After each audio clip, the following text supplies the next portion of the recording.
Hello, my name is KHi and I'm an upcoming student of Fulbright's class of 2030. Before proposing my idea, I would like to start with an anecdote. During the senior year of my high school, I came across a Forbes article discussing the rise of shadow AI, which is a phenomenon where employees use their personal AI accounts instead, without the consent of the organization. From the article, I realized that even when being restricted, AI still plays a really crucial role and has immersed itself in every daily task.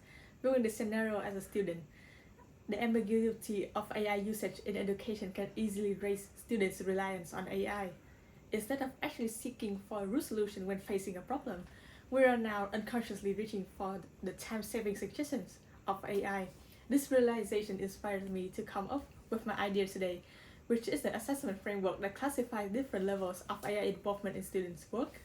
My idea is adapted from the Chain AI ABC assessment categorization framework and two-lanes approach developed by the researchers at the University of Bath and is contextualized for Vietnam's universities. The framework consists of two lanes. The first lane includes Type A, where students are not allowed to use AI. This category could take the form of in-class examinations or the task. The second lane has a combination of Type B and Type C. In Type B, students may use AI as a learning support tool, and it shouldn't replace students' responsibility of analyzing and thinking. In Type C, AI becomes the main object of inquiry. In other words, while AI plays the role of an assistant in Type B, it should be implied as a subject of researching, testing, and analyzing in Type C. Adapting from the original version, I suggest adding two mandatory components, which are an AI disclosure report and AI critic section. The AI disclosure report requires students to document the prompts, the interaction, and the output generated by AI. The AI critic section requires students to deeply investigate the quality and limitations of the outputs, therefore building the improvement and showcasing the understanding of the topic.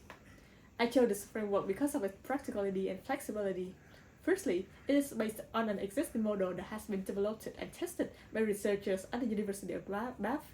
Secondly, it offers flexibility as it sets up specific baseline for students who use AI in ways that strengthen their own intellectual development instead of framing AI into forbidden or permitted. Most importantly, this framework aligns with two of AI Fulbright's core values, which are independent learning and human-centered education. By requiring students to report their brainstorming, the framework ensures that the idea stems from actual empathic progress viewing from the student's perspective. Moreover, the AI disclosure report and AI critic section provide instructors with trained insights of students' cognitive process, as the reports fully demonstrate the idea's formation while showcasing how students approach and solve an issue. Additionally, I divide the adoption of this framework into four main phases. The first phase would apply the framework within social studies course. The demo assignment for this phase is to require students to analyze social issues using a theoretical framework.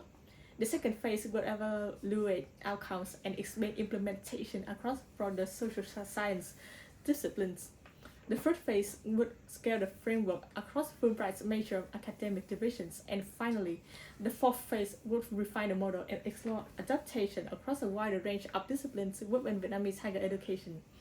To sum up, the drastic immersion of AI usage in our daily life has directly shifted our perspective and is now continuously demanding for our adaptation. Speaking from observation, I believe this assessment framework can provide a clear and coherent criteria for AI integrated learning, therefore encouraging the orientation of creating an innovative learning environment in the age of AI. Thank you for listening.